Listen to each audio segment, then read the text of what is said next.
Good morning, YouTube. How are you? It's a cold morning here in Oregon. That's why I'm all bundled up. I got my hoodie on. I got a jacket on that's nice and furry. I got my pants on. I got my socks on. It's just cold like that. But it's okay because I'll survive. I can survive the cold. We got some stuff to go over this morning, don't we? Yes, we do. I got up early because I wanted to do what I told you guys that I would do when it comes to one of Chantal's mukbang videos. I took the video, I took it into VideoPad Video Editor, I saved the audio, I made a thumbnail, I put it all together, and that's what we're going to go over today. A lot of you got in the comments and said, yeah, that's a great idea. You want to go over her content, but you don't want to watch her eat. And I don't want to watch her eat. I don't want that kind of content to trigger anybody.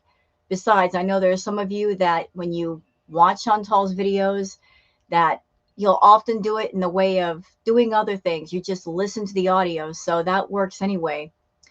So what else is going on? Well, while in the process of talking to a friend, putting everything together, Chantal did a community post, a long one.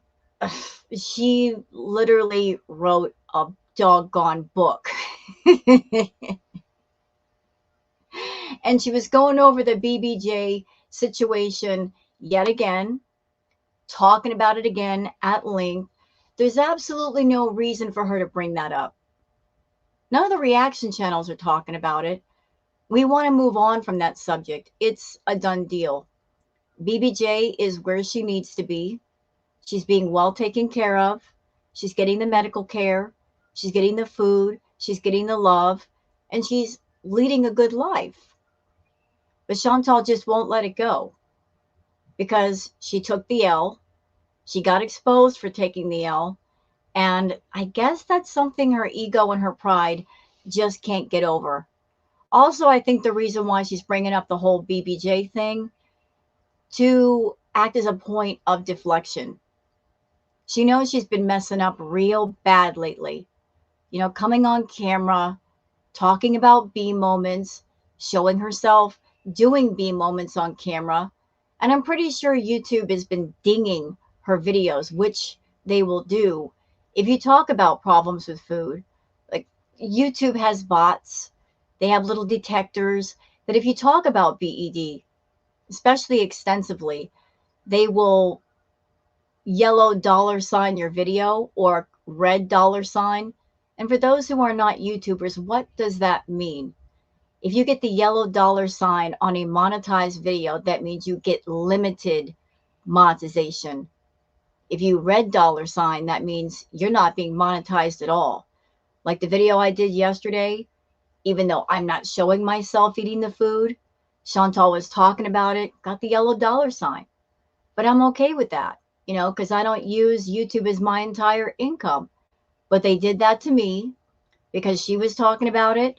I guess they picked up her voice. And I, of course, was trying to talk about it. And YouTube detected that and they dinged me. So if they're dinging me, they're probably dinging the crap out of her. And yet, for some reason, for someone like Chantal, that she uses YouTube as 100% of her income. And she knows that YouTube is looking for those triggering things. She continues to make this a topic of conversation. But bringing up the subject of BBJ as a deflection for all the things she's doing wrong. On the note of BED, I got to confess to you guys, I got to keep it real. When I was reacting to Chantal's video yesterday, her live, and someone got in her chat and said they had a problem with food, and they were literally screaming for help. They say, I need help. That messed me up real bad. It did. I don't know that person. I don't have to know that person. When you see someone in front of you and they're saying, I need help, I just want to help them. I don't care if you're a beezer. If you're saying, I got an issue with something and I need help, it broke me. I've been there with those issues. I've lost my sister to a rug overdose, my little sister.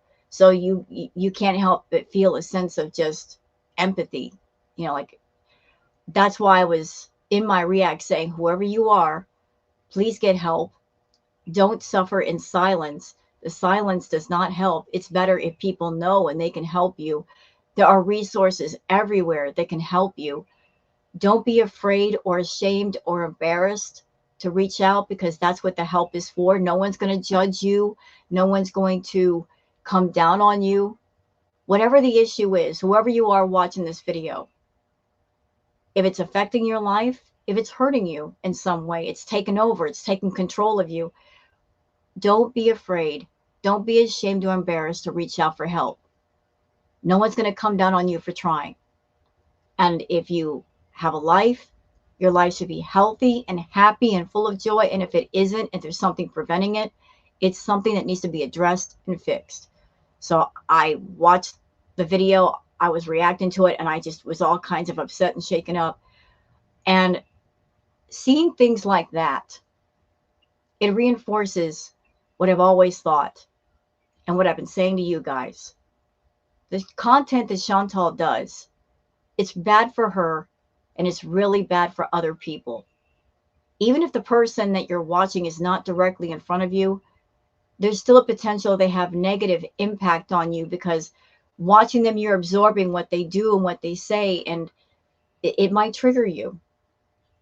So Chantal's over there putting all kinds of tags on her videos to get herself in different algorithms on YouTube. She's getting herself into the algorithm for people that are concerned about their health, people who might be on a weight loss journey, people who might be on a journey for BED or BED recovery. They're trying to get in recovery, or they are in recovery, and something like Chantal would trigger them. Now, I know the simple answer would be, well, they just simply shouldn't watch Chantal, and you would be right.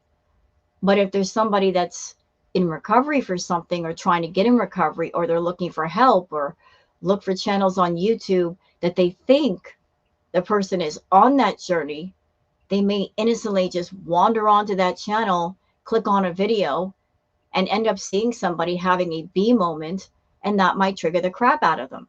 You know, they're not wandering there on purpose. They're going by the tags. Chantal doesn't care who she triggers. She doesn't care that she hurts herself, and she doesn't care if she hurts other people. Out of sight, out of mind. In my opinion, she's a danger to herself and others, because what she's doing, she's not doing in private, which she should not do, but she's doing it in full view of the public. She wants to profit off of what she's doing to herself. And in my honest opinion, I think she's looking for people that are going through their struggles. And those are the people that she wants to make into her audience members. Because if somebody's going through a struggle and you're going through a struggle too, there's a sense of kinship, of we're all broken and we're all messed up, we're all going through our struggles, let's bond together. And that's really not what YouTube is for, to come on YouTube and do your bad behavior and find other people to back up the bad behavior, maybe even fund the bad behavior. That's a misuse of the platform. But I'll get off my soapbox. I just wanted to give my thoughts on that. But let's get on to what we're here for, because that's what you guys are here for. So the video that I'm doing today of Chantal is a Singari seafood mukbang. I'm going to show this stuff on Twitter first so we can catch up. And then I'm going to play the video. There will be no video of her. It's just her voice, her talking about things, because I'm not going to show her having a B moment, which is exactly what this is. So let's get into the stuff on Twitter, which won't take that long. And then I'll play the video and react to it, the audio only. Let me just pull up the screen so you guys can see the goings on with Twitter and with Chantal. Okay, so for those of you that you happen to have a Twitter account, if you want to follow me on Twitter, keep up with me on Twitter, it's Wild Girl Sarah. Whenever I do a live or I do a video, I post it there first, because I know that YouTube and their notifications suck anymore. So let's start here. A post from Kristen talking about the community post she just did. saying it's almost 800 words. She wrote an entire freaking essay. Why you do that? um, this next post from Chicken Pickle says, we're all just so freaking tired, Chantal, please. Agreed, Chicken Pickle. This subject of BBJ, her defending herself about what she did with BBJ, we are tired. We are exhausted. This is an old subject that's been talked and talked and talked and talked into the ground. This is just cat deflection from what she's doing on YouTube. I'm in trouble. I'm having B moments. I know people aren't happy with it. And I'm going to deflect away from something entirely different. So let's use BBJ again, which I find horrible, Chantal, because when you had little BBJ, you didn't take care of her. You neglected her. We know that for proof, because after French Fried Girl got BBJ, she took her directly to the vet, and there is paperwork of all the things that were wrong with little BBJ. There was not a single thing right with BBJ. Every single thing was wrong. She was so sick that it took several months to get her right again, and she might still be dealing with issues. But you neglected her just that bad. So you didn't care for little BBJ when you had her. And yet, even though she's not in your care, thank God, she's nowhere near you, you feel free to try to exploit her and having her anytime you want. You didn't care for her, but whenever it suits you, you will exploit her. I really wish you'd leave her alone. Let her live out the rest of her life in peace. Stop bringing up her name for attention and deflection. So here's the post, y'all. Here's the post. It's a book. It's a book. Talking about BBJ again. Edit. It is stealing because she did not go to the person I intended her to. Chantal, you filmed an entire video where you showed yourself surrendering the cat to somebody. Like, you did an entire video showing the cat being handed off. So there was no theft. Nobody walked up in your house and took the cat by force. Nobody broke into your place. There was no breaking and entering. You willingly gave the cat up. Same thing with Sam. You gave him up too. An entire scheme was made to take the cat, which is psychotic behavior. You know what? Considering the pain that BBJ was in, I'm glad it happened. I'm glad that she got the care that she needed. I'm glad she's in a better place. Who cares how it happened? It needed to happen. You know what that was, Chantal? That was the fates stepping in to say, not today, Satan. Not this one. We're going to save this one. We can't save you, but we'll save her. That's what that was. People defending this are sick. Well, I guess I'm sick then. Let me be sick. I'm a sick person with humanity and compassion and empathy. If that's what it takes to be sick, I'll be sick. And another thing, they're crazy that zombies will say, be happy, BBJ is safe. Yeah, you're the former owner.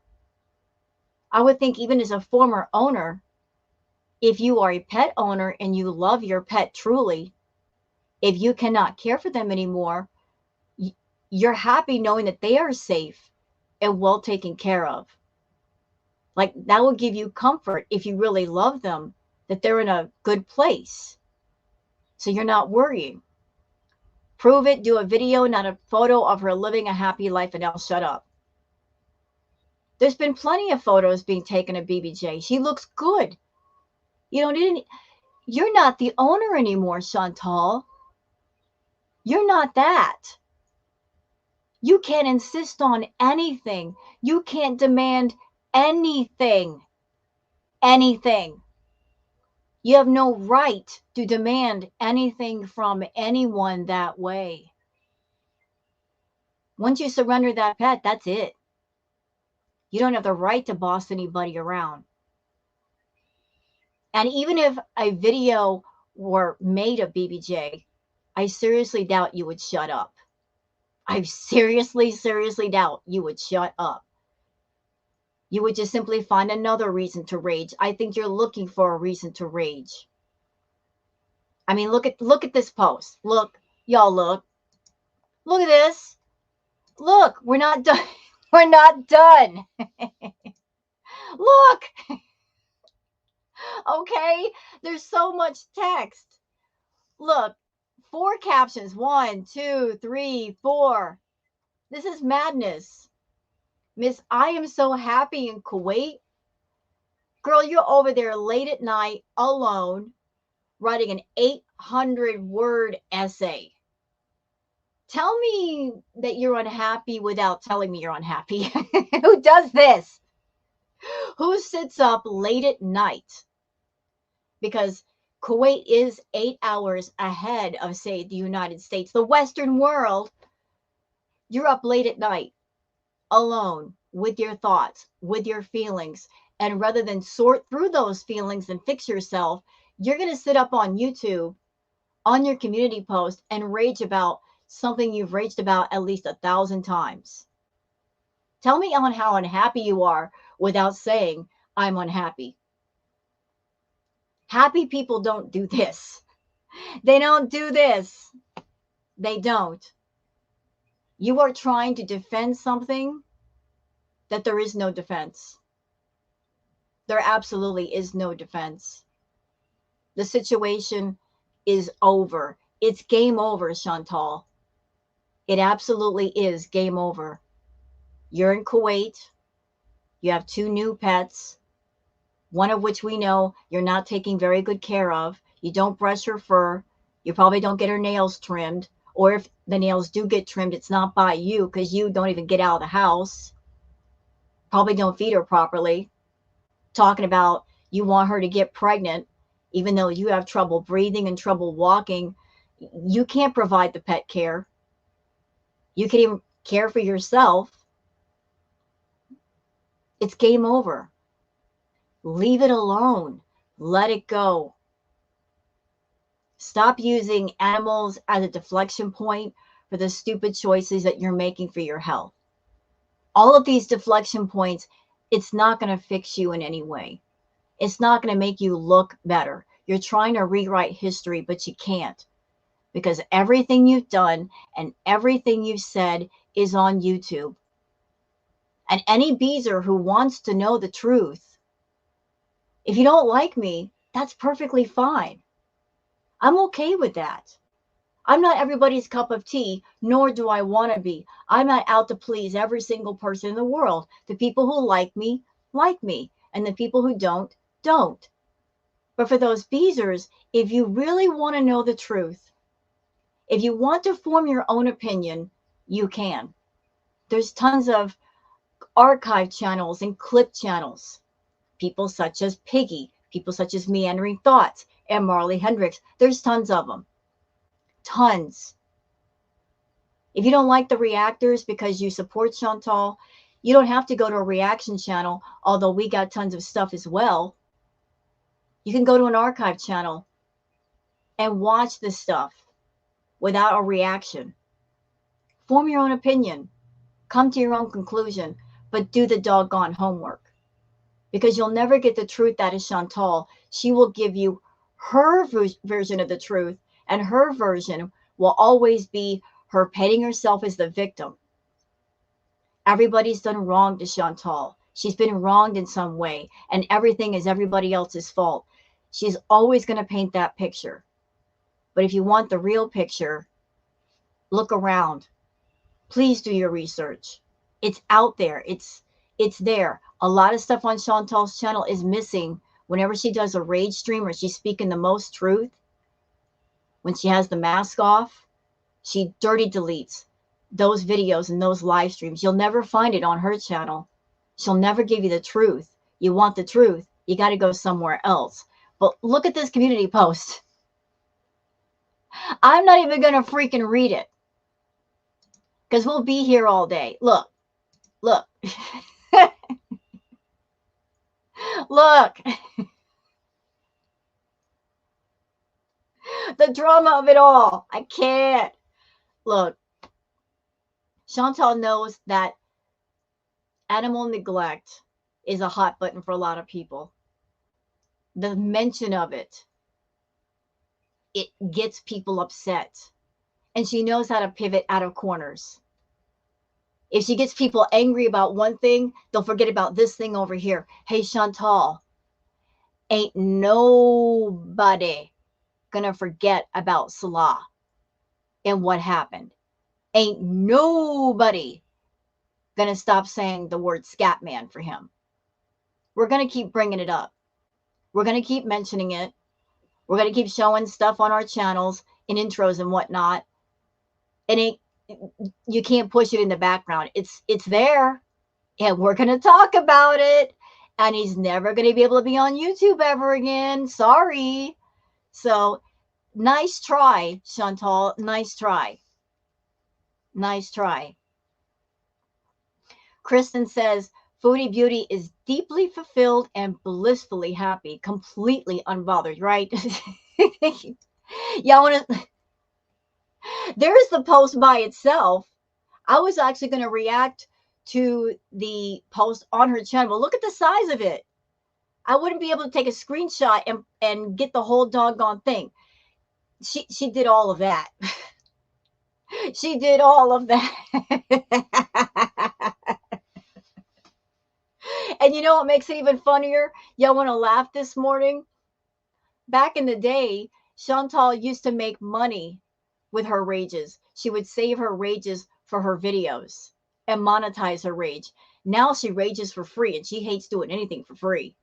So you did all this for free, Chantal. And I love that for you. I love it.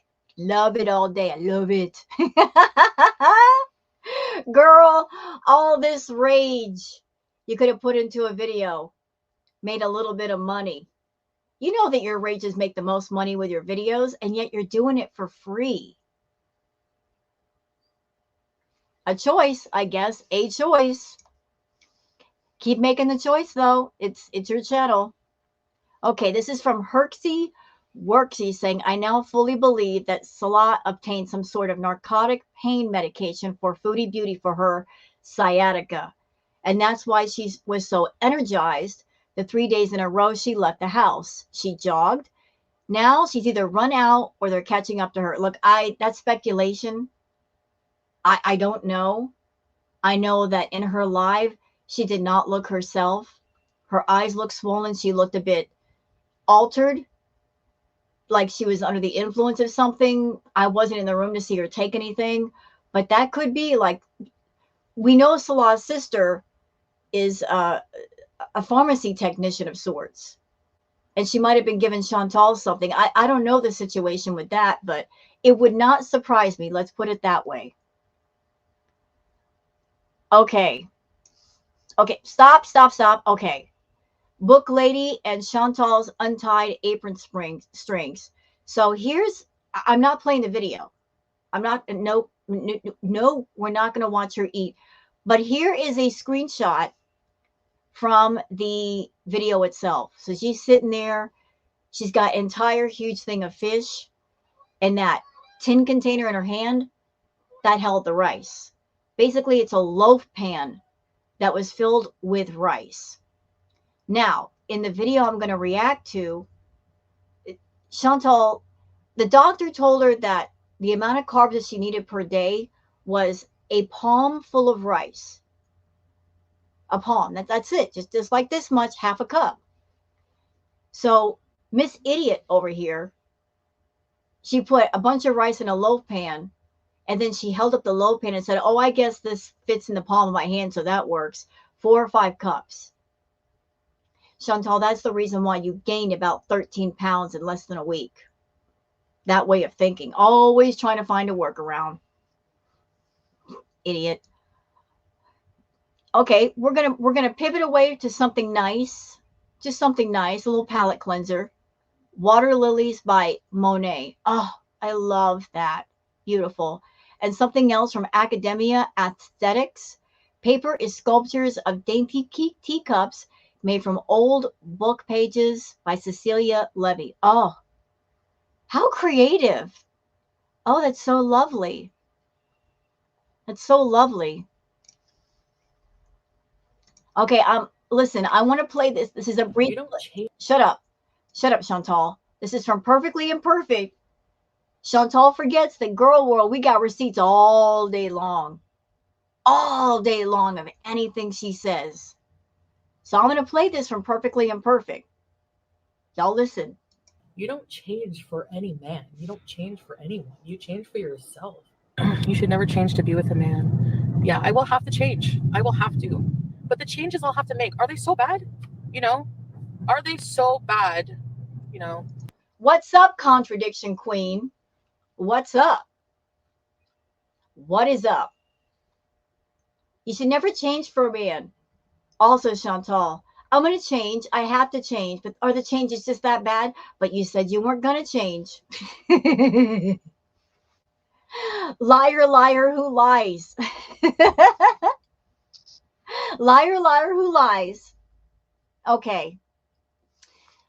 Let me bring something up real quick before we get into the react. I just want to give you guys the visual picture of what's going on here. Of what I'm about to review. We're just going to see one picture of what she's eating. We're not going to see her eating it. I'm not going to see her put this in her mouth. Okay. So what do we got? We're going to blow it up. That entire thing of fish, that's entirely too much fish. When you make a correct meal, you've got a certain portion of protein, you got a certain portion for your carbs, and you got a lot more fruits and vegetables and all that. But that's how you balance everything out. I don't see any fruits or vegetables here. I see protein and carbs, a lot of each.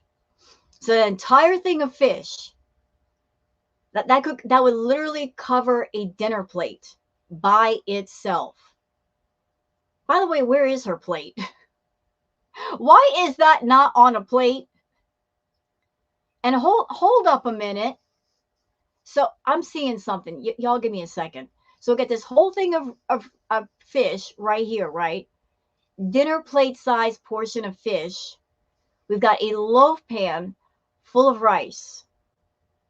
That's easily 3-4 cups of rice. But I'm spotting something way down here at the very edge of the video. What are these containers? One of them over here on the left could be the cup that she's drinking out of, but it looks like there's other takeout containers right there in front. So that wasn't all of her food. That wasn't it. So you ate this. But also, I'm going to save you guys the trouble of watching the video. That entire portion of fish, that entire portion of rice, gone. She ate it all by herself. And I don't care what Chantal says. It's a B moment. She calls it a meal. That's a B moment.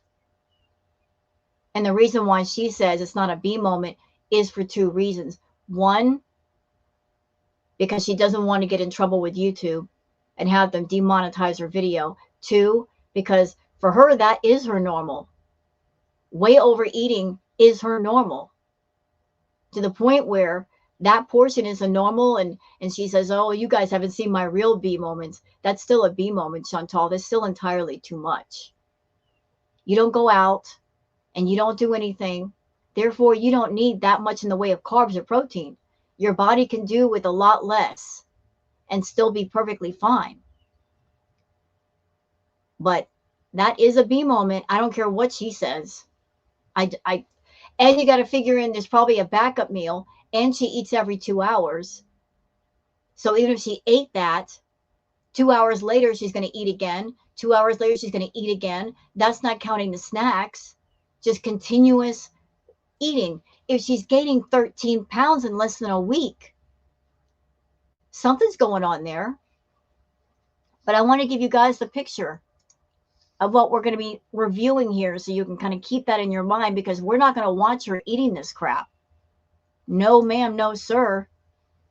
No, I'm going to put on the video. So let me just, we're doing it differently today. I got it on another monitor so I can look at it. Okay, hold on. Let me get to the correct place. What? Hold on. Share a tab or screen instead. I did.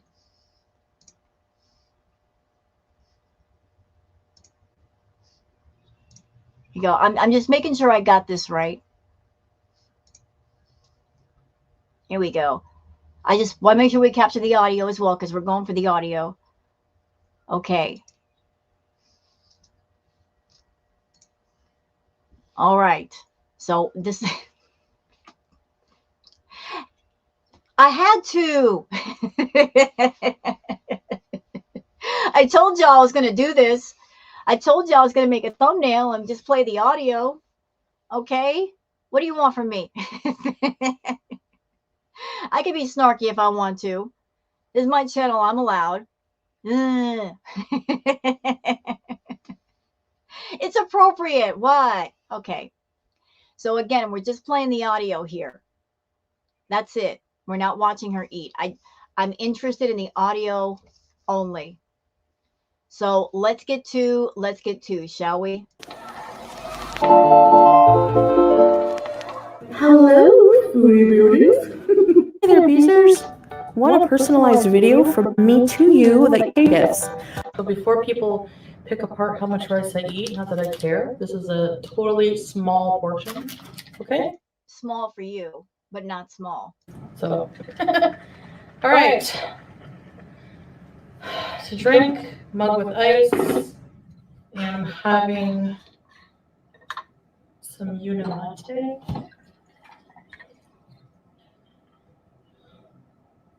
Because I need energy big time. Plus, it tastes like, it has no sugar and it tastes like iced tea. So it's, for me, I love it.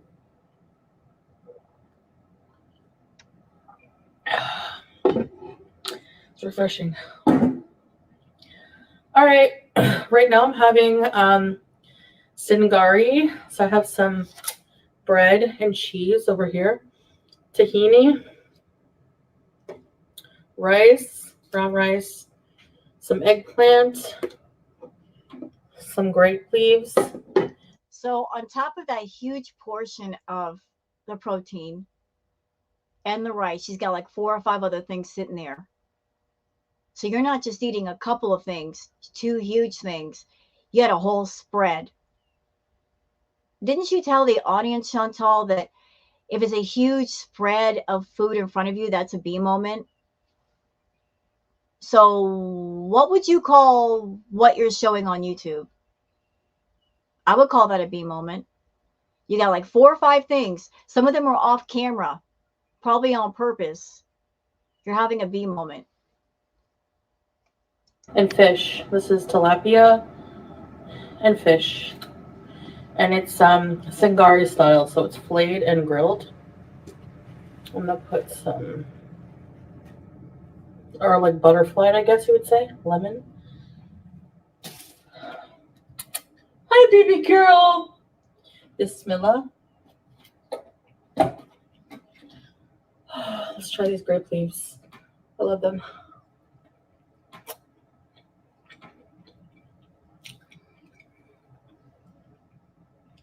Oh, by the way, just a little note about grape leaves. A lot of times they're stuffed with rice. They can be stuffed with different things, but domates, which there's different names for them in different cultures, they're stuffed with rice. So she had that big low pan full of rice and then the grape leaves, which are probably also stuffed full of rice. Carbs everywhere. Hot pepper.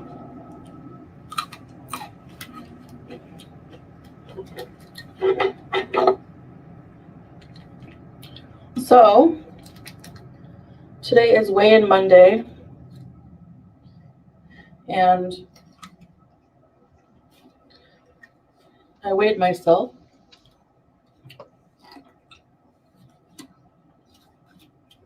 And The tahini makes the rice very creamy. And I've gained weight. of course you have. And we're not going to trust you to tell us exactly how much you've gained because you lie. So you said you've gained over 10 pounds in a week. And for those who are wondering, is that possible? Yes, ma'am. Yes, sir. It is possible. When you think about the fact that Chantal is over 500 pounds, and just to maintain that weight, it takes a certain number of calories. For her to maintain 500 pounds, she would have to eat about 5 to 6,000 calories a day, every day. If she decreased her calories by, say, half of that, she would start to drop weight, create a calorie deficit. Once you go over that certain number of calories to maintain a weight, you're gaining weight.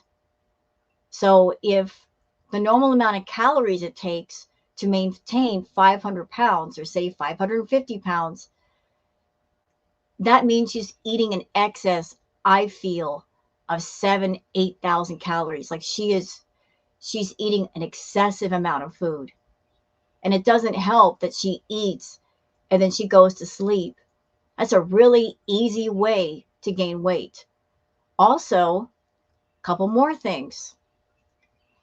Just a side note, she went through a hysterectomy. She should be on hormone replacement therapy. She's not. Sometimes when you go through menopause, it's easier to gain weight. Also, when you stress out, your body produces the stress hormone, which again helps you to gain weight. So, like, she's got all these different things going on top of her food problem. That's how she's gaining weight so rapidly. And I know why. Yeah, because you overeat. I explained why in my video yesterday. Why I think that is.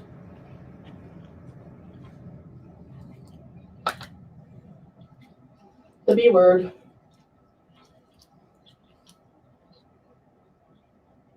It's not the word that's the problem, it's your attitude towards your problem. The fact that you don't want to treat it. That is the main problem. Just saying the word B word does not cause you to gain weight. But having the attitude of, I have a problem, I just want to get on YouTube and talk about it all day long. I want to use it for sympathy. I want to use it to paint myself a victim and I'm so broken and I can't be fixed. That's what's keeping you sick, Chantal. That will always keep you sick. When you really don't want the healing and you'll make every excuse in the world not to be healed and you'll get friends with Mr. and Mrs. Yeah, but. Yeah, but this. Yeah, but that. I don't want to go into a therapy session and have to sit in a room and actually physically face somebody who can give me unbiased feedback. That will keep you sick. That will absolutely keep you sick. You talk about the B word, but you don't want to do anything about it except profit off of it and monetize it and make it into a joke. Make it seem like it's no big deal when it's a real big deal. People with EDs, they suffer. They go through their own private inner battles and outer battles every day. It takes a lot of strength and a lot of determination to turn that thing around. You're making a joke of it. You're making a mockery of it. And worse, you're triggering people. Proof of that was in your chat last night when that person came in. You should be ashamed of yourself. Do you ever just feel like I was watching TikToks and I follow a few Italian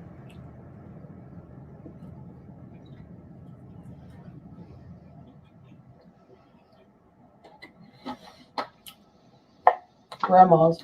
And I follow a few Italian grandmas.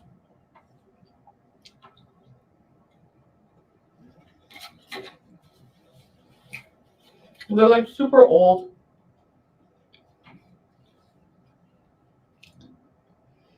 And they eat pasta like every day.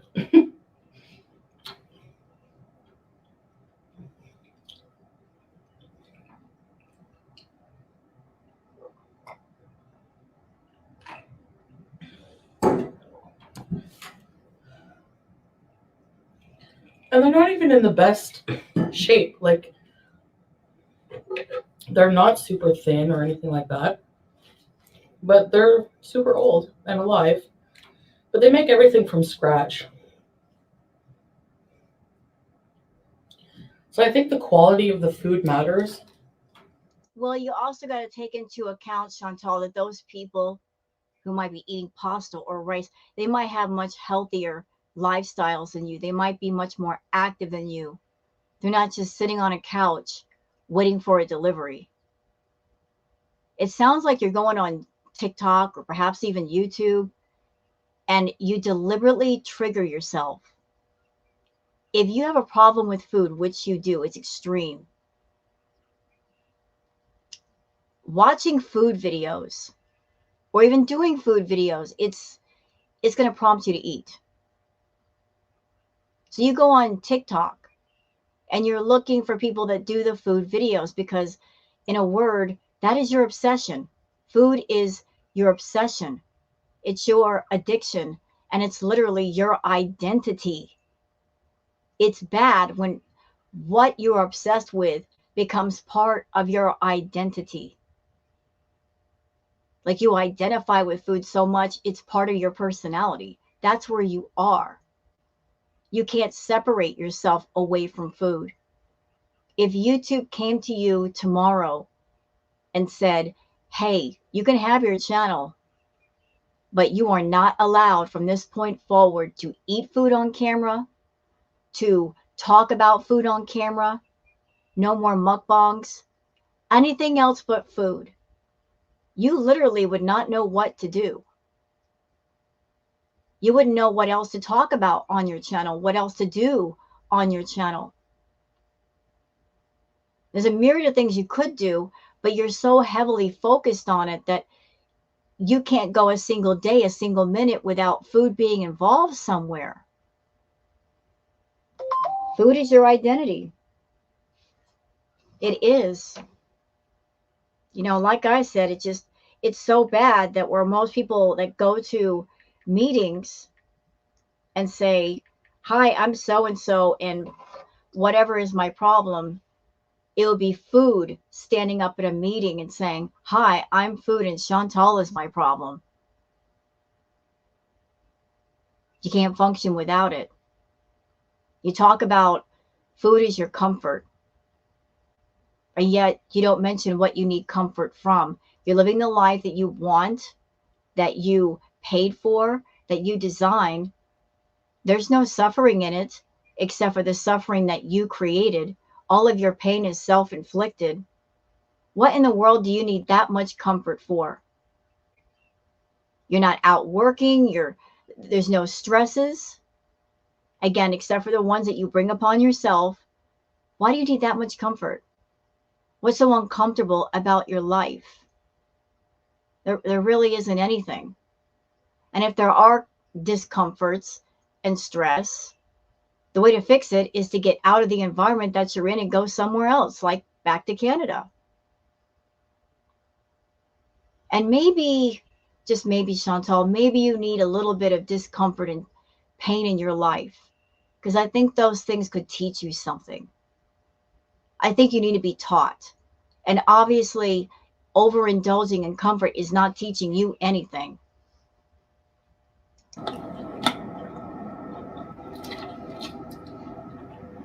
You know what I mean? The only thing I hate are the bones. So, that being said,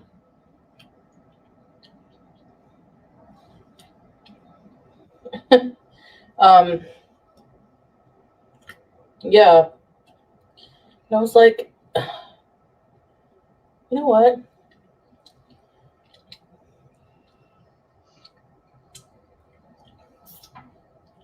Like when I did lose the 7 kgs,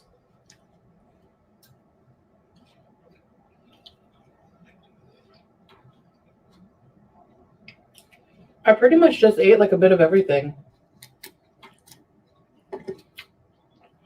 Now, that in itself could be a B moment.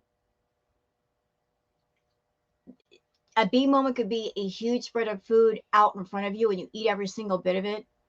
It could be just continuous grazing, starting in one place, moving on to something else, and something else, and something else, just continuous mindless eating. B moment. Chantal likes to defend herself sometimes and say, I'm just eating a meal. It's not a B moment. But having a B moment, often the people that have them, what they do in private. They do in secret. There's elements of shame and embarrassment and knowing it's wrong, and you don't want anybody else to know or anybody else to see. You don't want anybody else in the room who might remark on what you're doing. She has B moments. The difference between what other people do and what she does is that she films hers and she puts them on YouTube. And she has no sense of shame or embarrassment. She's almost proud of what she's doing. It's almost a bragging point. Look at all this food that I bought. Look at all this food that I'm eating. Where's your takeout, peasants? I think in her mind, she feels like she's more superior to people that go to their homes and they make the home cooked meals. She kind of looks at that as a poor people kind of thing. And since she's a YouTuber making money by ordering a takeout, that means she's got more money than the rest of us. So she feels kind of like looking down her nose at other people when actually we're probably eating the better, healthier food than she is. But this points to her point of view, like takeout, convenience. I don't have to cook. I don't have to wash dishes. Let all the other peasants do all the work. I'll just sit here like a pampered princess and eat it. Well, you pay the price for that kind of thinking. But less of it, and I walk. But less of it, and I was walking a lot, you know. So No, you weren't. I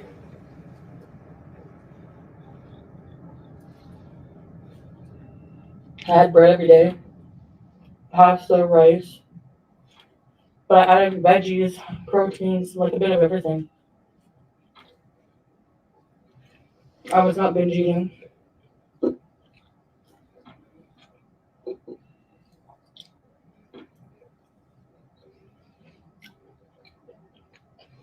It's very eye opening that only a couple,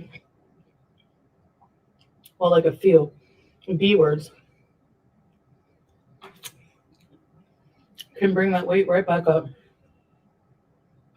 Yours never went down in the first place because if it had, you would have shown it to us. You're very quick to brag about little triumphs that you go through, but you haven't had one of those in a while. And you keep buying those doggone bathroom scales that can't show your entire true weight. You buy bathroom scales that only go up to a certain point, like say 400 pounds. At your weight, you might have to buy a specialty scale that can show your true weight. Like go to an actual doctor's office with a scale that you have to stand on it and you can't manipulate the number. You need a scale that can go up to 600 pounds. But you keep buying those cheap bathroom scales, and of course, they're not going to show all of it. And even if they do, you're going to find a way to manipulate the number to where you're taking like 1 foot off the scale or holding on to something or putting it on an uneven surface. There's all kinds of ways to screw up a scale like that.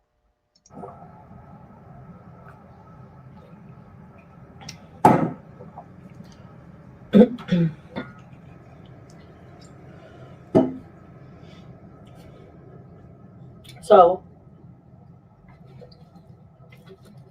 what is this?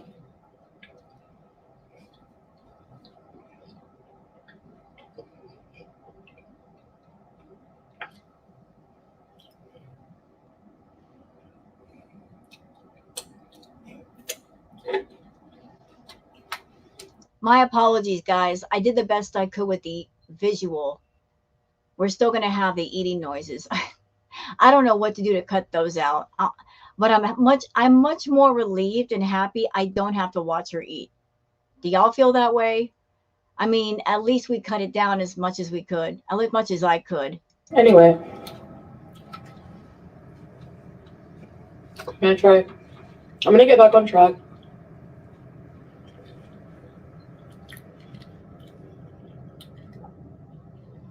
The exercise was helping a lot, especially with my pain.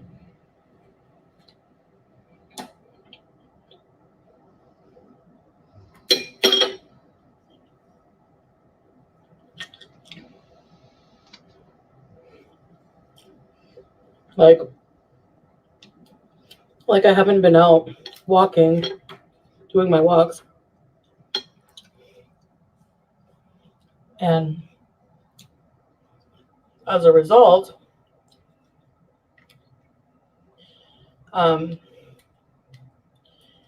my pain is really bad today. That's why I'm kind of not in a great mood, you know?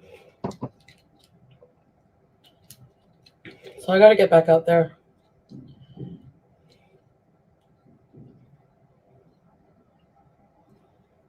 Yes, indeed I do. I gotta take all the bones out. Hold on.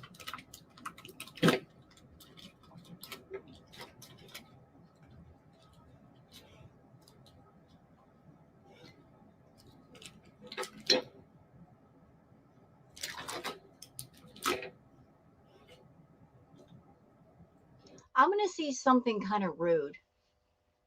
Y'all forgive me, just how I feel. Chantal, there are different levels of obesity, different terms for different levels of obesity. You have people who are chubby, fat, you have obese, you have morbidly obese, you have super morbidly obese, and then you have the term death fat. And the term death fat, it's when the words come out of your mouth, it's not a nice thing to say. It sounds rude, it sounds insulting. But do you know why people call you a death fat? They call you a death fat because of how unhealthy you are and how close to the Grim Reaper you are.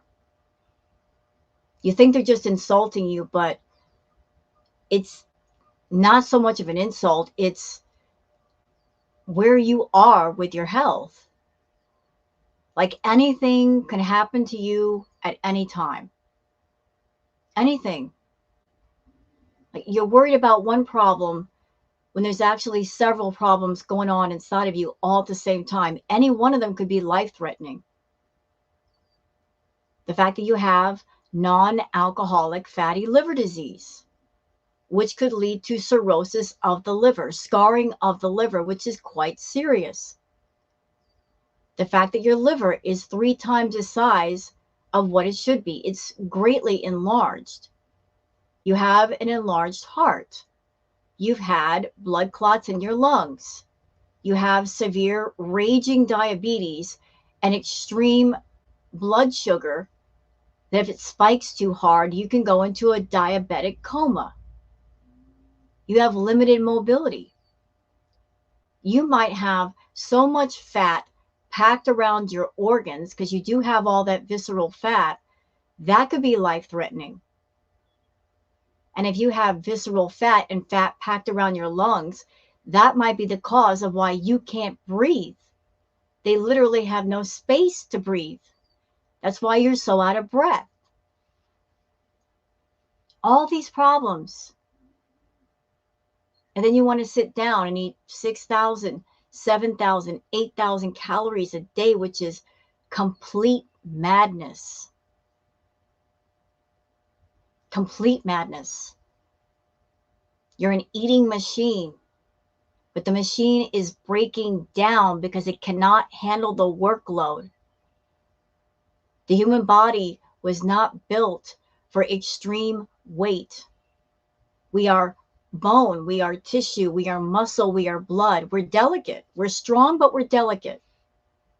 We are meant to move around, to do things, to be active. We are not meant to be inactive. Extreme weight can cause problems with your spine, with your discs, with your nerves. That's why your back hurts.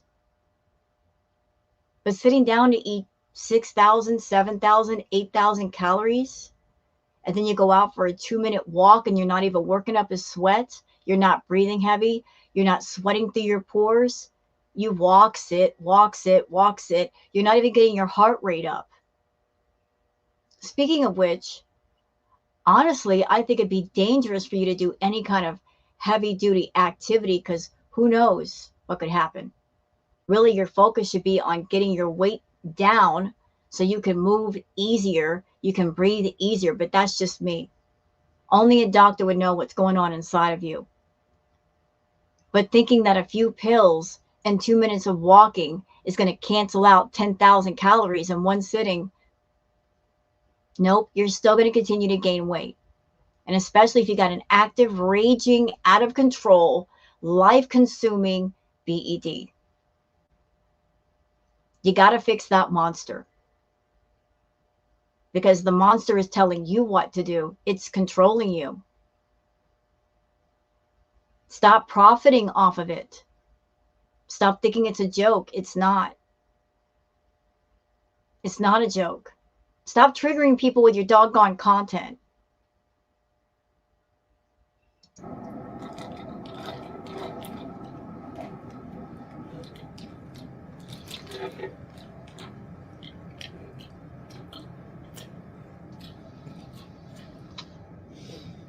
So, yes, I gained some weight.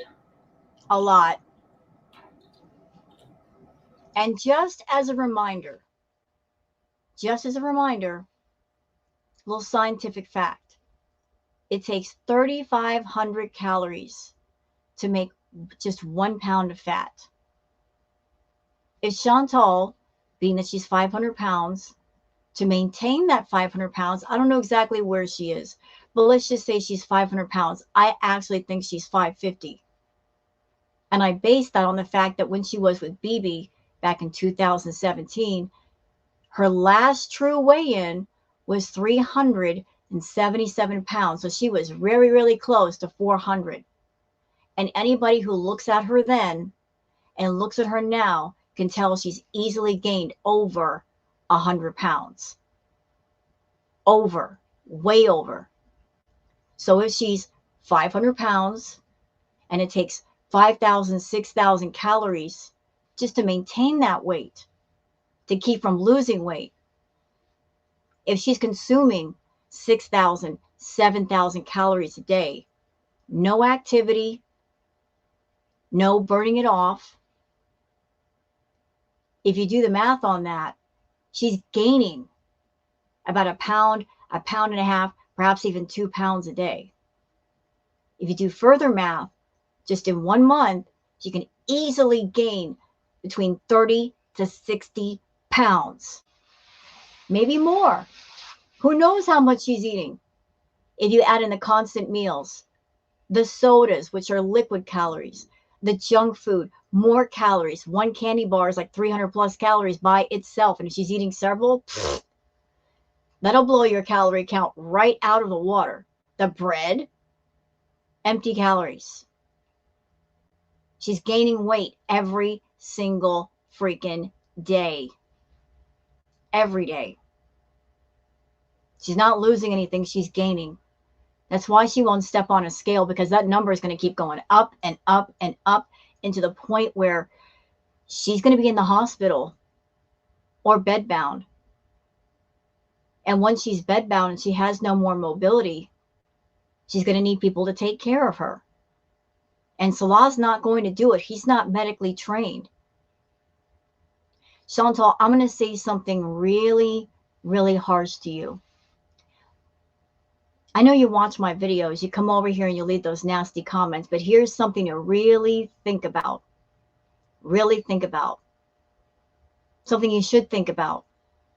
Let's just say you do have a medical emergency. I'm not wishing that upon you, mind you. I'm going to make you think about what could happen.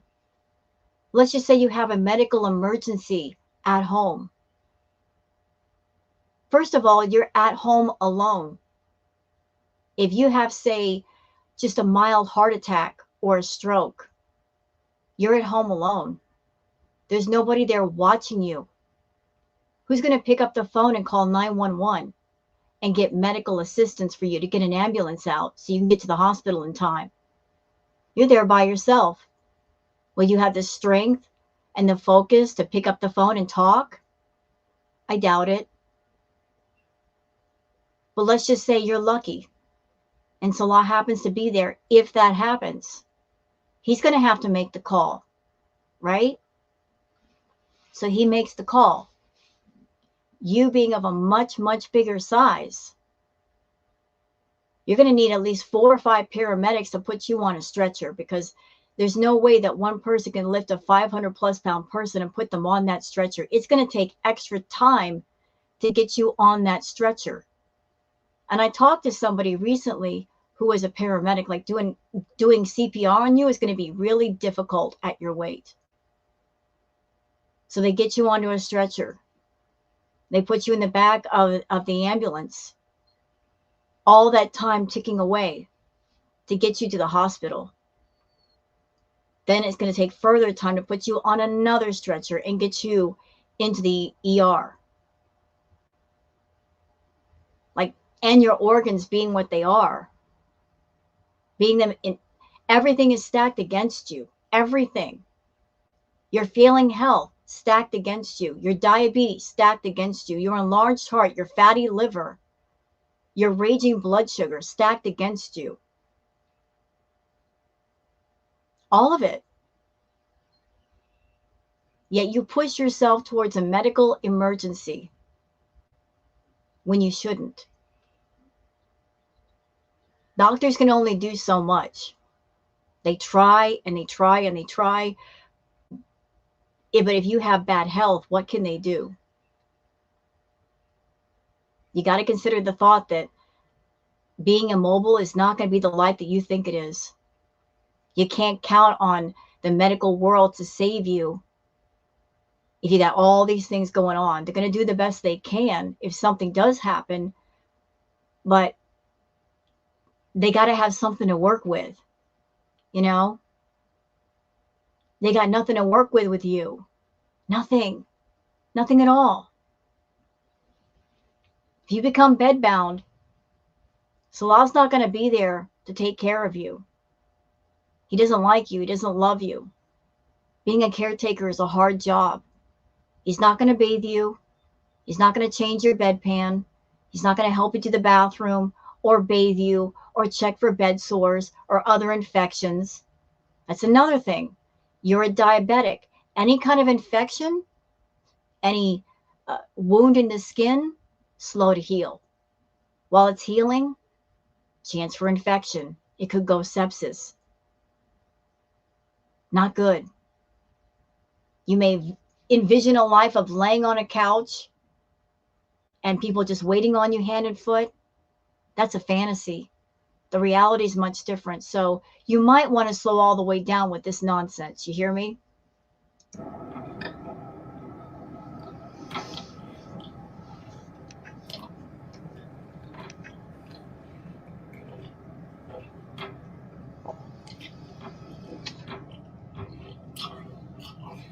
But I will lose it again. No, you won't. Inshallah.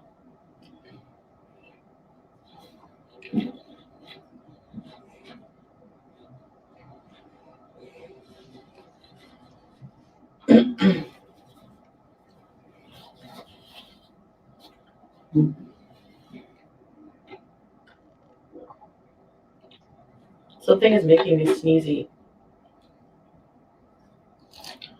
I'm not sure what.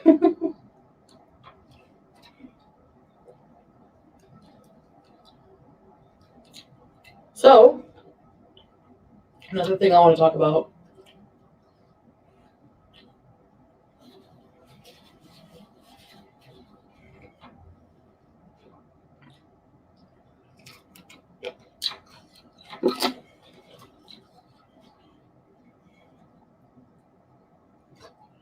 Which I believe I've expressed concern over before.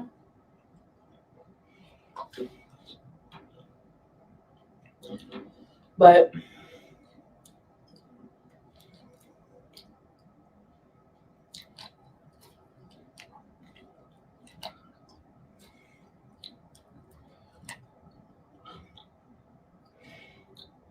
I'm debating saying this because in Islam, when you are repentant, you should only do it to Allah, not revealing your sins to others. But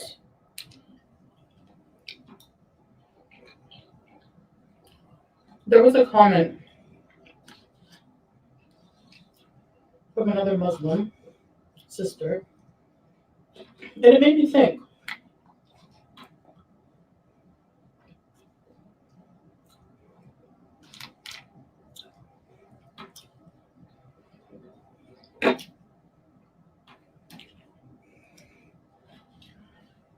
I feel, like other Muslims have a right to remind you of the right path. Not in a judgmental way, but in a caring way when you're going off track. So I appreciate that. Not being condescended by people who are not even Muslim or religious and also commit immoral acts. But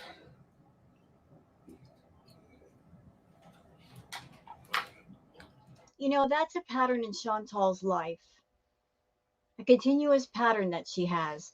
Whoever it is that speaks to Chantal, whoever encounters her, she expects them to be respectful, to approach her in a caring way. The criticism has to be loving. She may not hear you even if you do that, but she expects people to treat her in a loving way. And yet she does things and she says things to deliberately get people angry and upset. She doesn't acknowledge how she makes people upset, how she irritates people. She'll kick the hornet's nest and then she'll cry about the hornet stinging her. Why they do that? Well, because you kicked the hornet's nest, that's why. You shouldn't have done that. But you did it. Now deal with the consequences. She wants everyone to coddle her. I think that's her problem, the fact that she's been too over coddled. No one's ever been really real with her, given her the harsh criticism. And she's learned to deal with that. She expects to be coddled. She's soft, like a marshmallow. Can't deal with anything that's hard or abrasive. It's got to be soft. It's got to be smooth. It's got to be creamy. It's got to be fresh. Life is hard, Chantal. You got to learn to deal with the hard as well as the soft. But you've never done that. And if people are in your comments that are Muslim and they see you on YouTube and you're smoking and you're cursing and you're gossiping and you're raging and you're committing gluttony, yeah, they're going to be upset. Because you are saying that you are a newly reverted Muslim woman, even though you're definitely not acting in the faith. You're not respecting the faith. Those that do respect the faith, they might have some things to say, naturally. But you want to be coddled, even though you're doing offensive behavior. Offensive behavior should never be coddled, ever. It should be called out. But you don't want to be called out. You want to do the calling out when you feel wronged, when you feel insulted, but nobody can call you out.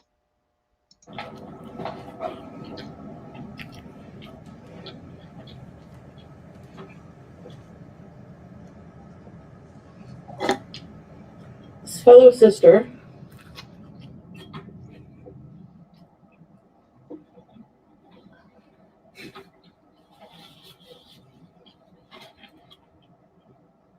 I saw my community posts retaliating against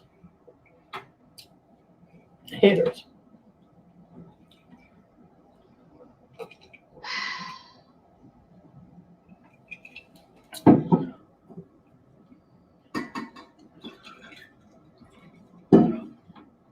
And that engaging in the drama and backbiting is not something that I should be doing.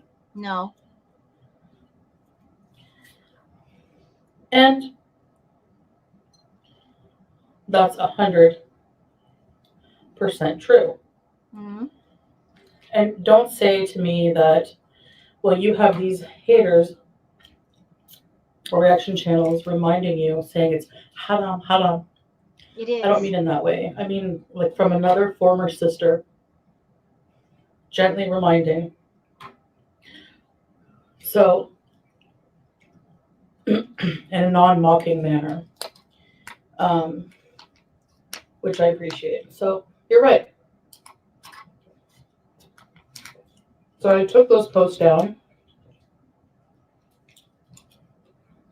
For the record, I don't think she took the post down because of that. Chantal's got a pattern. She has moments where she gets a wild hair and she'll do 3 or 4 posts all in a row or one big long post like what I just showed you in the beginning. And then to keep from getting in trouble with YouTube, because people do report those posts, she'll take them all down before YouTube has a chance to review it. She wants to be able to get away with raging and not suffer the consequences, always running away from the consequences of her actions and her words.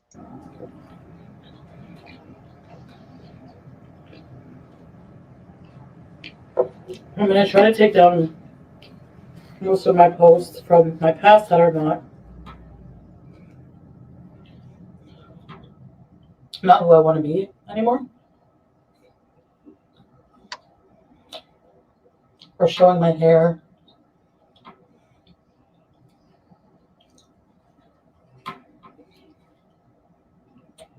Yes, it's still online. There's nothing I can do about that. Nope. I can only do what I can control. Right? Um,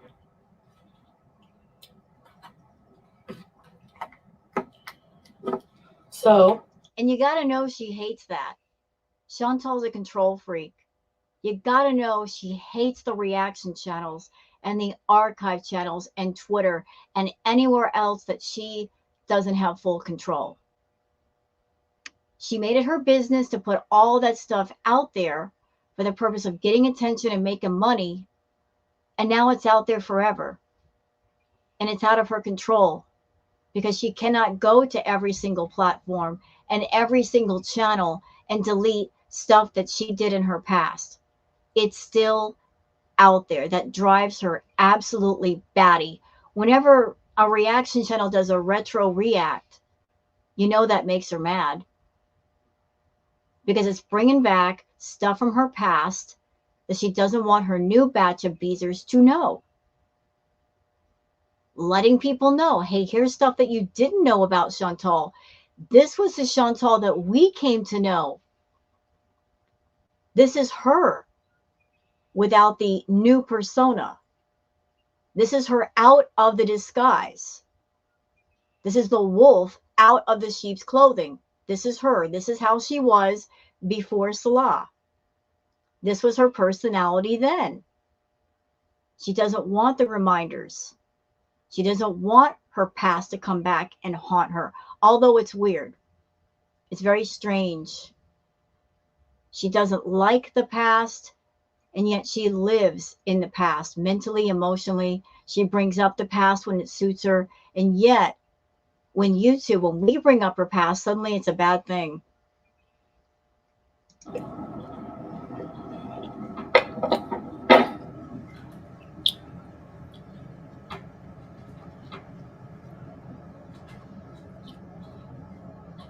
a lot of people eat with their hands here, by the way. Now, Not the way you do it. They I've seen videos of people from the Middle East eat with their hands. They don't just like wah wah wah.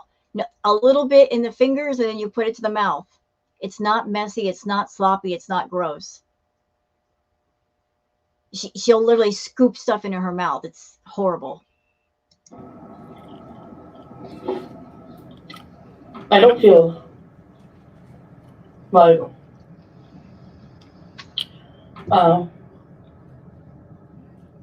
I'm being the best person I can be Nope. when I'm retaliating, engaging in drama, name calling. Of course, when someone's attacking us, especially our. Those of you on my channel, when I do my react videos, I make a point whenever possible to show Chantal's chat, don't I? There's a reason for that. Actually, a few reasons. One, because sometimes people in the chat, they make interesting points that I want to point out. So I like to include the chat portion. But I also do that to show you guys that if you look at those chats, you will not see the reaction channels in there bothering Chantal. They're not there harassing Chantal. She's on her channel, she does her thing, and then the reaction channels, we just react to the content once it's posted.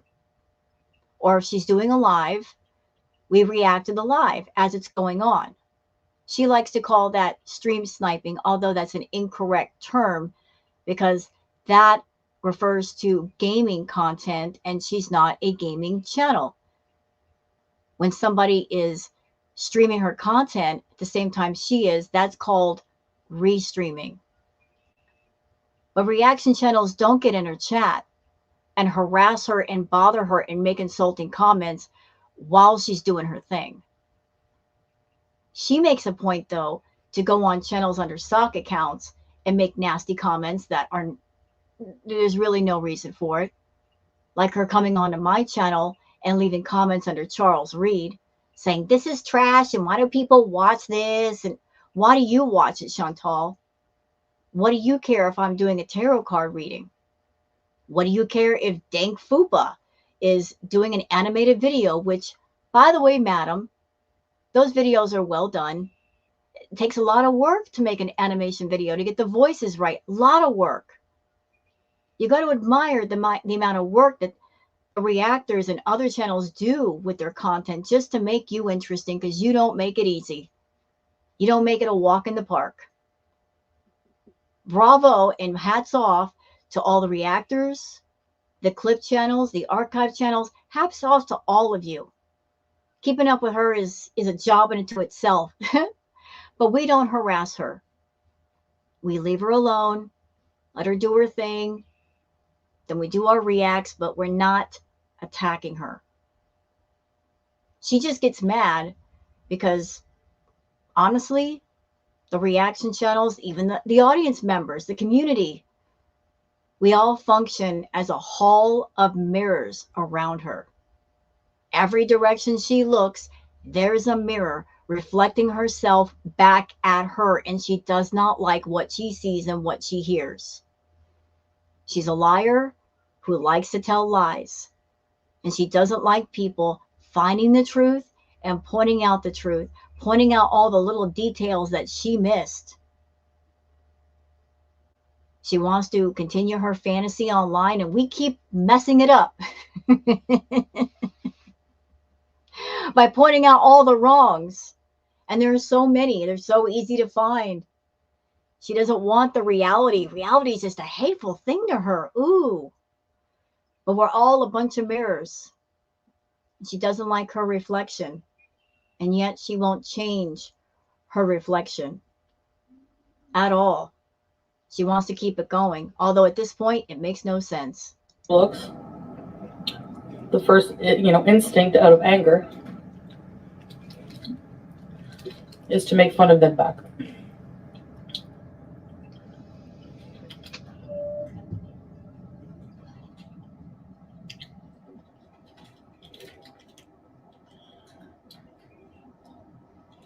But that's against Islam to do that. The only thing that will matter in the end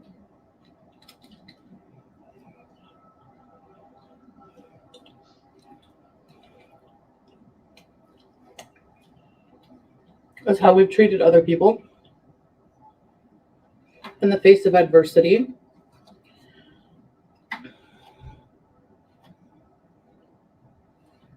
how we conduct ourselves in the face of conflict.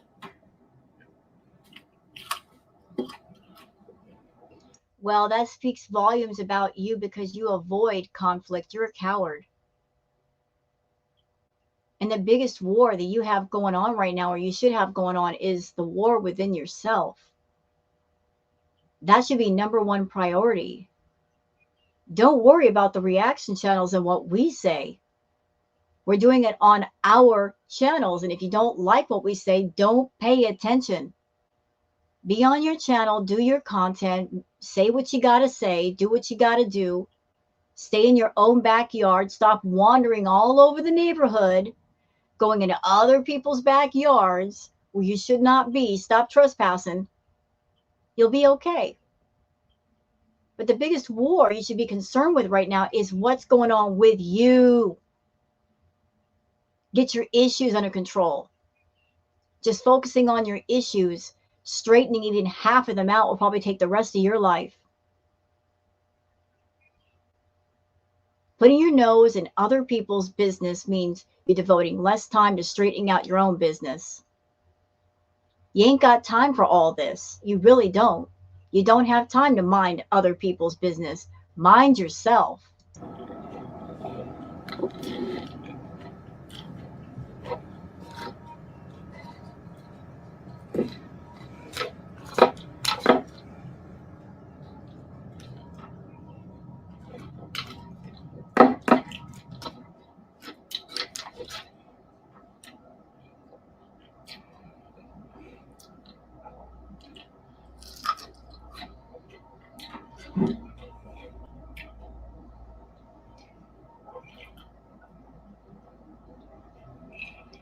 So for me, from now on, what's going to be more important is how I behave as a human being. And I'm not going to focus on getting a one-up on people. Yeah, because it doesn't work anyway. It really doesn't. You've tried so many times to get a one-up gotcha moment, and it never works. It always backfires on you, doesn't it, Chantal? When you're looking for those gotcha moments, when you're researching the reactors, looking for like the lowest of the low, the dirtiest of the dirty, the meanest of the mean, the most painful of the painful, looking for those gotcha moments, trying to hurt strangers on the internet, it never works. And yet you keep trying. You're desperate for a one-up moment, and it never happens. Never. Maybe you should stop. Who only want the worst for me. We only want the worst for you. Chantal, I don't know how many times I've said this, but I'll say it again since obviously your ears are stopped up. If the reactors were complete a-holes, if we wished the worst for you, we could be like some of the people in your chat and enable you and say, keep going, Chantal, with the food. Go ahead, eat some more food. Eat 10,000 more calories, girl. Do it. Our criticisms may be harsh, but they are the truth. If we're coming to the table saying, ma'am, you're going to end up in the hospital, is it a lie? If you keep going, you will end up in the hospital. You're pushing yourself there. You absolutely are. You're pushing yourself towards imminent death. Not because we're wishing it upon you, it's you wishing it upon your doggone self. You don't look at criticism as something to listen to and think about. You don't think about what people say. You think about what you want. Did it ever occur to you that what you want is bad for yourself? You don't even know what's good for you anymore. You just focused on your impulses and what you want, and those are the driving force of you. But if we really hated you, we would just go along with the program and say, hey, eat what you want. Go ahead, get in the hospital faster. We're not saying that. What do we say? How many reactors have said to you, you need inpatient, you need counseling, you need therapy? We're saying it because, yes, that is what you need. That's what you need to do.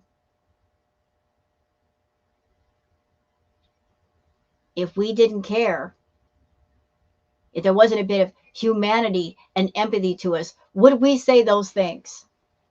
Would I say those things? Would anybody else say those things?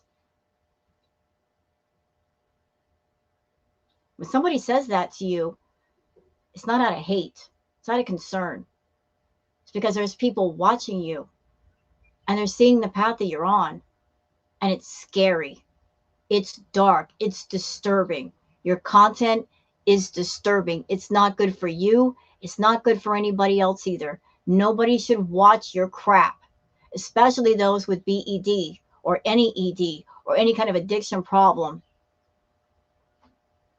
You are a walking cautionary tale, Chantal, a warning to others that if you live life by your impulses and they go unchecked, this is what you could become.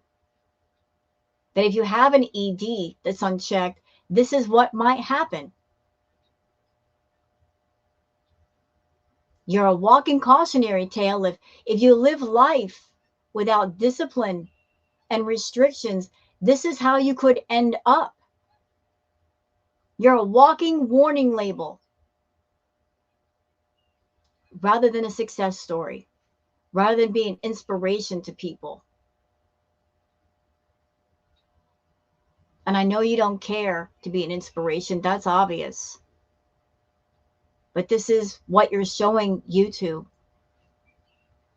And I know you want to be a living legend. You want to be remembered, but ask yourself, what will be your legacy on YouTube? How will you be known? How would you be remembered? Ask yourself if that would bother you, if your legacy would be a dark one, as a cautionary tale. Who only want to misunderstand me and try to make my life miserable, who just want to hate, basically. Those people are not important, but we do spend a lot of time thinking about. You know what, Chantal? Put that to the test. Put it to the test, the actual test. We're all a bunch of haters and we're determined to hate. Give us something to like and to love and support and praise. Give us something else. Do some real exercise content, some real self care. Go to therapy. Come back. Tell us about the therapy session, how well it went, the breakthroughs that you had. You might get some praise for that. I'll go on record as saying that if you went on an actual journey and you were really exercising and really trying, I would praise that. I don't like you, but I would praise that. I will always think of you as being vile and disgusting for the way that you treated your pets, but I would praise the good work. I would say, good job, Chantal. Well done. Keep going. Doesn't mean that I like you, but I'll praise the good work and working on oneself. I'll go that far. But you're not even giving us any contrast in attitude, in lifestyle, in health, nothing. You're on the same path you've been on for years. So if all you're doing is negative content, how do you know that all we do is hate, that we're determined to hate, when you're showing us nothing to actually love or support? People like this in our lives. And it's wrong. We should be worrying about the people who love us and being kind no matter what. Because the people who are the meanest are the ones who are the most hurt and who need the kindness the most.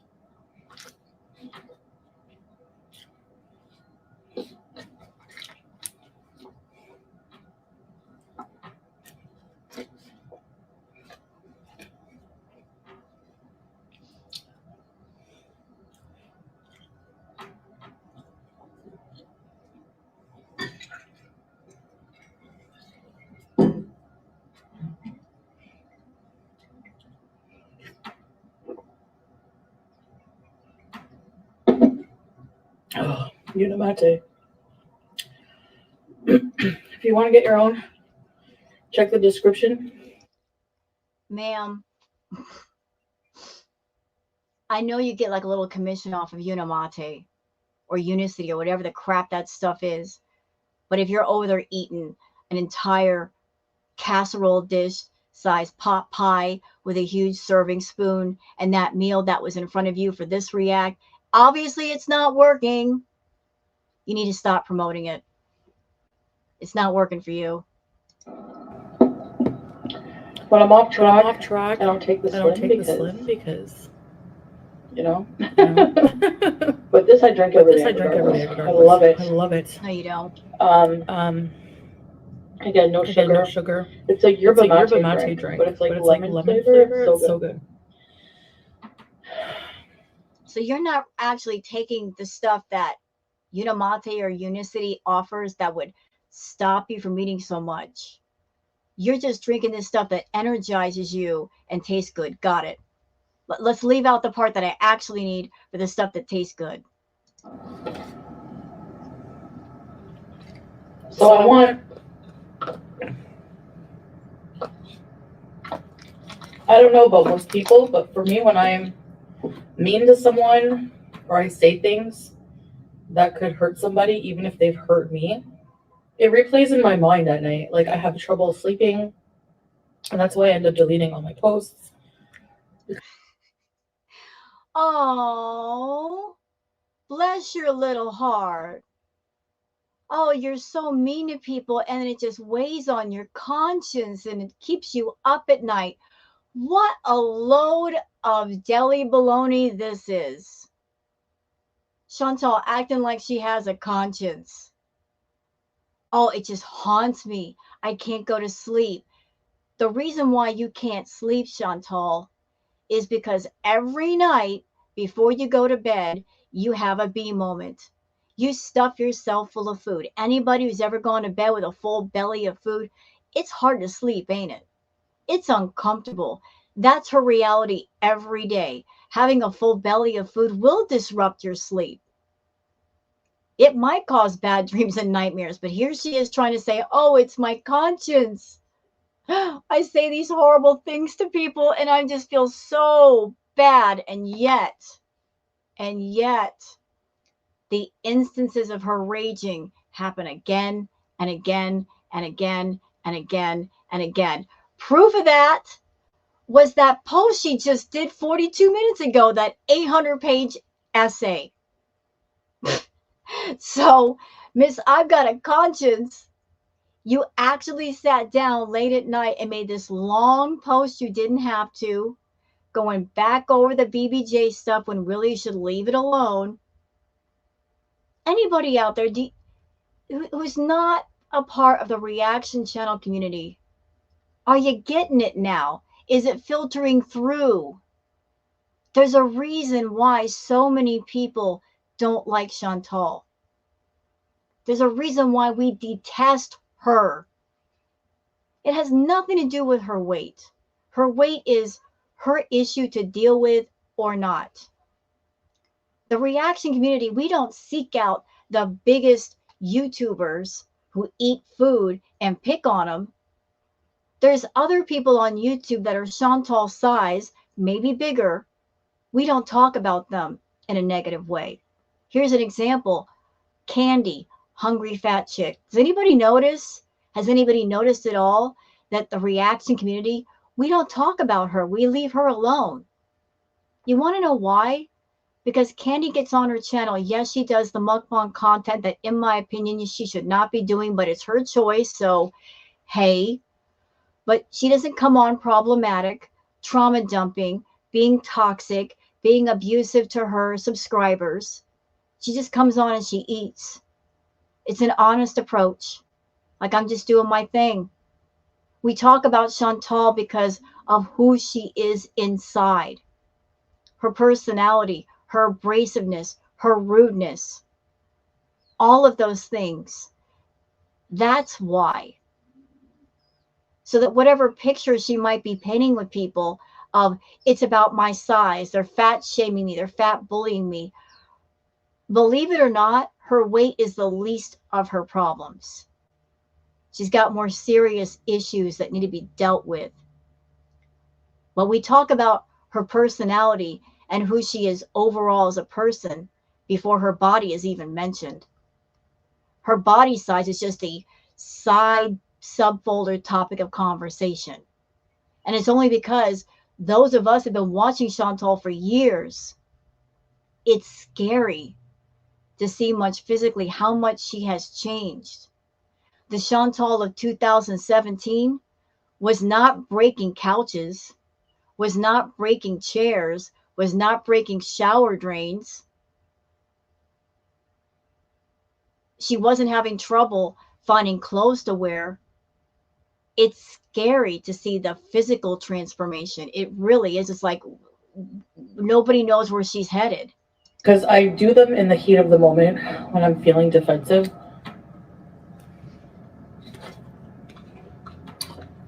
It's like a marinated eggplant.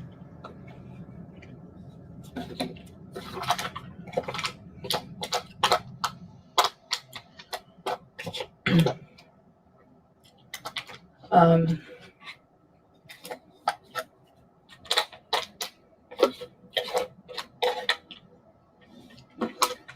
I know I have a lot of haters who will say, well,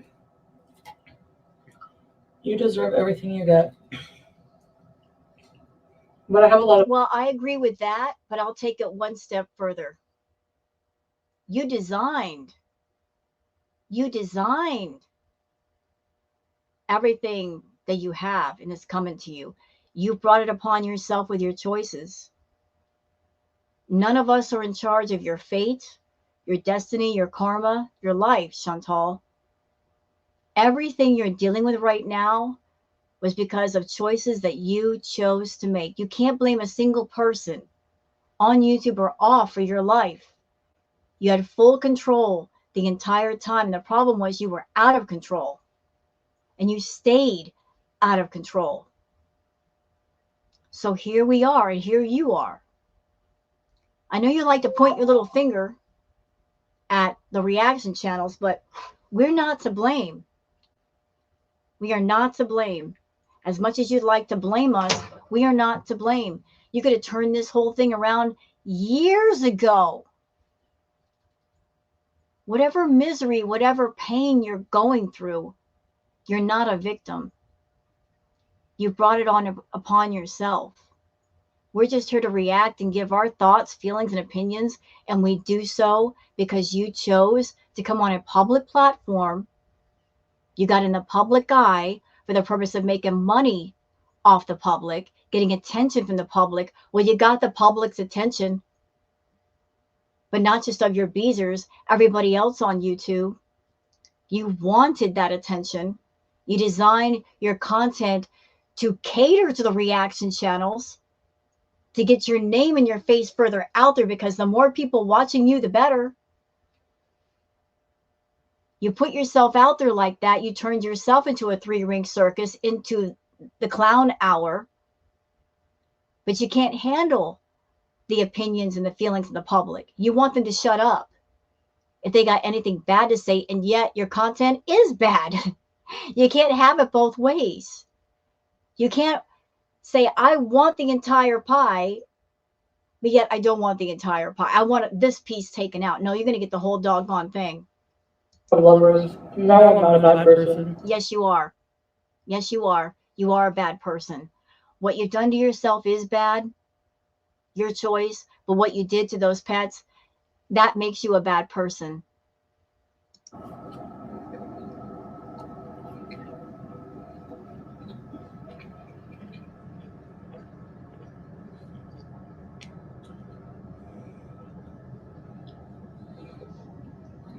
In the end, I just want to be a better person. And that starts with, how you treat other people.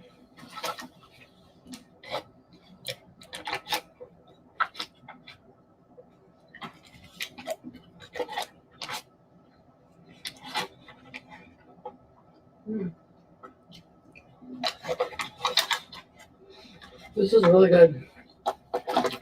This marinade Marinated eggplant.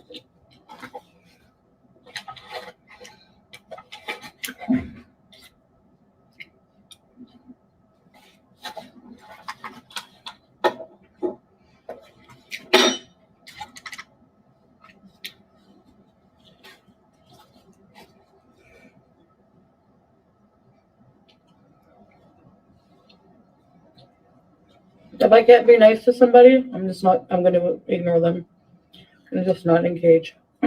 Yeah, you said that before. And before this video ends, I just want to put something in here.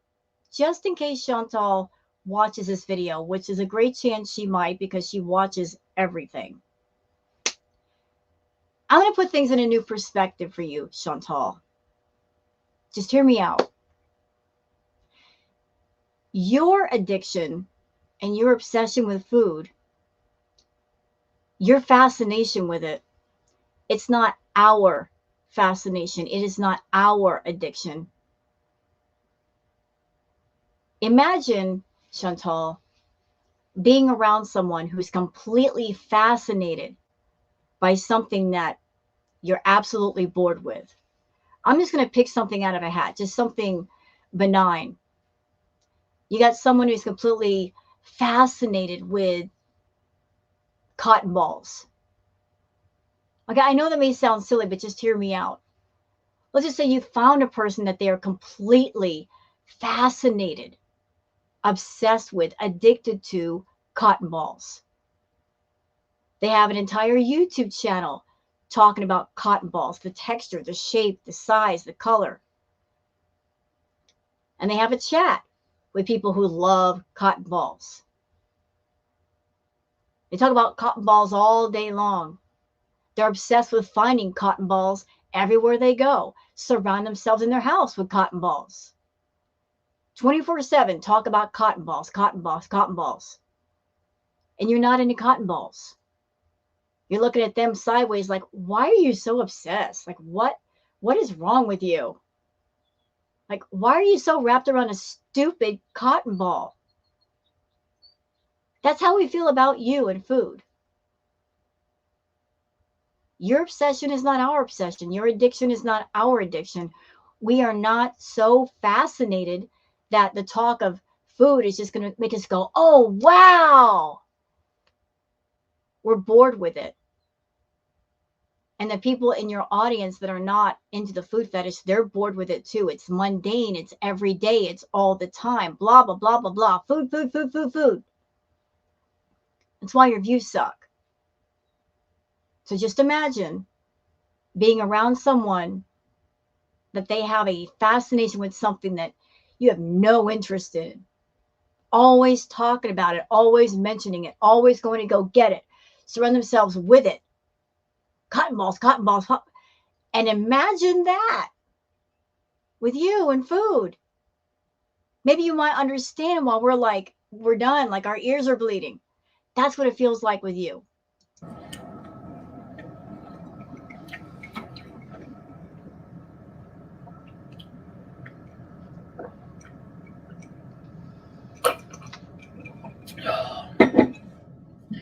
It's not important for me to stroke my ego and have pride and all that other stuff.